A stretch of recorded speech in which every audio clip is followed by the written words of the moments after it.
Hello and welcome to Sunday.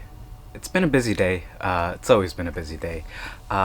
Did some yard work, did a lot of cooking today, and actually did some writing very early in the morning. I've been thinking about this record ever since it released, well, EP, and I wanted to talk about it today.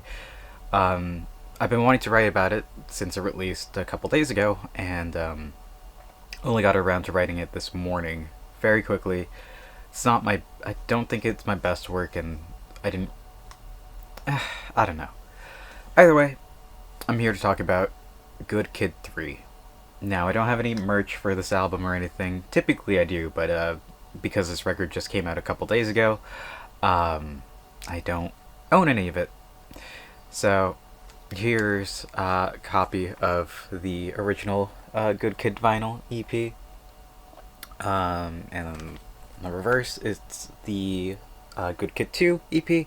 Thankfully, this one is signed. Not so great is that some of the plastic covering has some of the what do you call it? Signature. It's like the marker came off, but what can you do about that? What is this? This is Gerard. GE versus GO. GE goes after. There we go. In you go again. Also have a bunch of the CDs. This is a signed CD of Good Kid 2. This is the tab books for Good Kid 2, so if you want to learn how to play, some stickers, the original Good Kid EP, and some more tabs.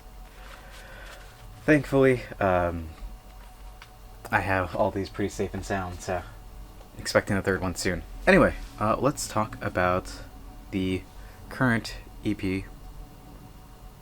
Well, the latest one, Good Kid 3. Now, Good Kid 3 came out only a couple days ago, April 14th, so a little bit over a week now. And I want to talk about it today because I reviewed the original and second EPs back when the second EP released way back in like late 2020, I believe. And it's been 3 years since we have heard from Good Kid since. I pointed this out in the review, but specifically, what do you call it? The first song, I think it was Orbit. Orbit came out like 11 months after the release of Good Kid 2.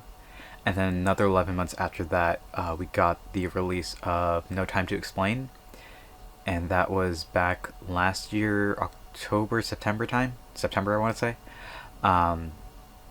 So then, only a few weeks later did we get, what was it? It was First Rate Town, and then just a couple weeks before, we just got Mimi's Delivery Service. Right up until the release of the album, where we got two more songs. It was Osmosis and Madeline. So let's quickly go over these songs. Orbit is probably my favorite one of the bunch, but No Time to Explain is a super upbeat song. The band feels like they're coming into their own, especially in No Time to Explain and Mimi's Delivery Service. Mimi's Delivery Service kind of goes into the takes inspiration from one of my favorite Ghibli films, Kiki's Delivery Service. Osmosis is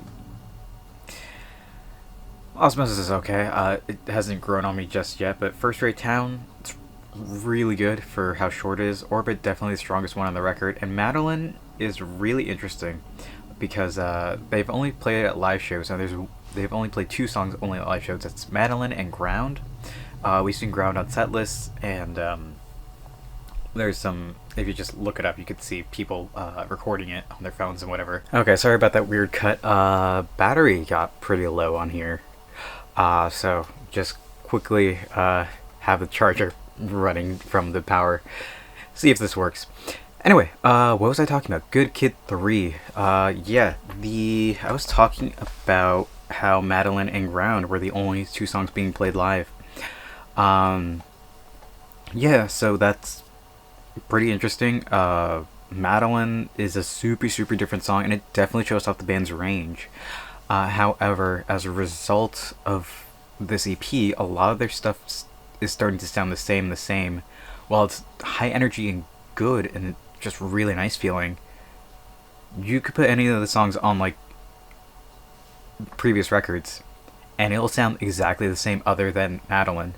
Pox is the only one that came kind of close to being a little bit different on Good Kid 2. And yeah, it's weird because while I do really enjoy the band's music, and you know, I've been a fan of theirs for several years now, ever since 2019, 2020. It's unfortunate that, you know, it's starting to sound very similar to their old stuff, and they're not really reiterating. What are you gonna do?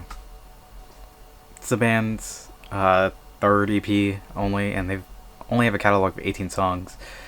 So, well, 19 if you include Ground, which is not recorded yet. But hopefully they can, you know, with their fourth EP, you know, they're only got like an album and a half, maybe one album, depending on who you listen, like who you talk about, because none of their songs, like only one of their songs breaks 3 minutes, and the shortest song on this record currently is 2 minutes and 2 seconds at First Rate Town. It's a good 2 minutes and 2 seconds, but well, I still think that actually I'm not so sure which one I believe would be better. I still enjoy both of these. 3 is definitely third place. I'm not so sure if the first EP or the second EP takes first or second place, but third EP is definitely third place. Hopefully they can change up with the fourth EP. Looking forward to it, and hopefully don't have to wait 2.5 years again for that, but we'll see when it comes out. Anyway, that's where I'm going to call it for today. Thank you all for watching. I hope to see you tomorrow. And until then, later.